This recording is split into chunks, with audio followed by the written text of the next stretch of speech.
Ben seni kalbime gizlemişim, başkasını sevmemişim ve hıyanet etmemişim.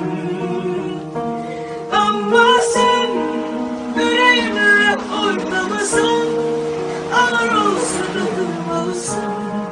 Benim en büyük yanlışımsın. DJ Kamran Production.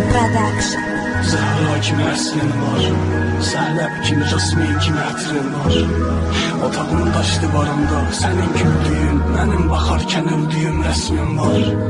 Ona görə yatmırsan, yazdığım 30 mesajdan birinə cavab yazmırsan.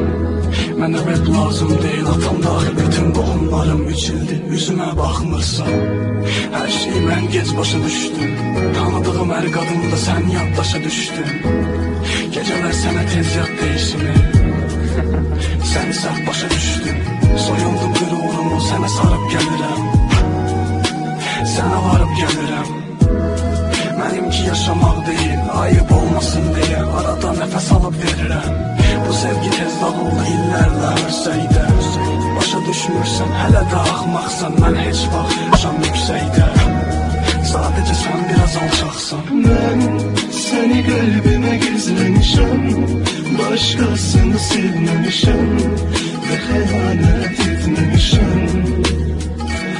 Ama sen yüreğimle oynamışsan, ağır olsa da duymalısın. Benim en büyük yanlışımsın. Güneş olmaz kadın adam hasretti. Mahnına başlaşıp hasrettim. Hayatımda hiçbir şey yolunda gitmezken nece oldu ki sen gittin? Yüzünün gizlenirdi yalanlarda, yine de sen yapıştı yanaklardan. Bu sevgi çok uzandı, çok uzandı. Az sadece. Başka yataklarda bir yerde toxulduk biz, bir yerde acıdıq biz, bir yerde ağlamışdıq, bir yerde güldük biz. Lakin en yaxşı silmeyi bacarmışıq birinci gözyaşımızı ve sonra birbirimizi sildik biz. Hərdən şeir oldun, səhifələrdə yazıldın, hərdən satıldın bu dörd ildə. Bilirsən fərqimiz nədir? Mən sənin yoxluğuma, sən isə başqa birinə sarıldın. Heç vaxt əllərimdə görməmişdim, güneşi görməmişdim, gecəni görməmişdim.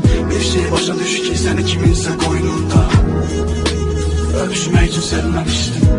Başqa qadına baxmadım heç vaxt, hər dəfə üşüyərkən yoxluğuma büründüm. O səni düşünmür heç vaxt, amma sən bu mahnını dinləyərkən onu düşündüm. Ben seni kalbime gizlemişim, başkasını sevmemişim ve hıyanet etmemişim. Ama sen yüreğimle oynamışsan, ağır olsa da duymalısın. Benim en büyük yanlışımsın. Ağlanan yürek ona layık değil, inan. Terk eden sonunda pişman olur her zaman. O sana yaşattıklarını özü yaşamadan ruhunu alıp giden değildir bu dünya. Cəlilabadlı Kamran təqdim edir. Seni kalbime gizlemişim, başkasını sevmemişim ve hıyanet etmemişim.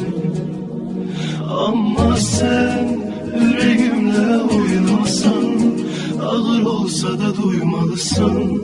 Benim en büyük yanlışımsın.